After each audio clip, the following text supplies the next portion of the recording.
How to make a logo. Go to Adobe Express and sign in. Click Create. Choose Logo in the Create New section.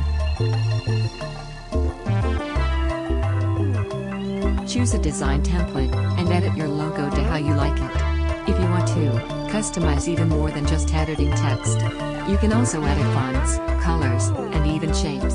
Have fun with your new logo.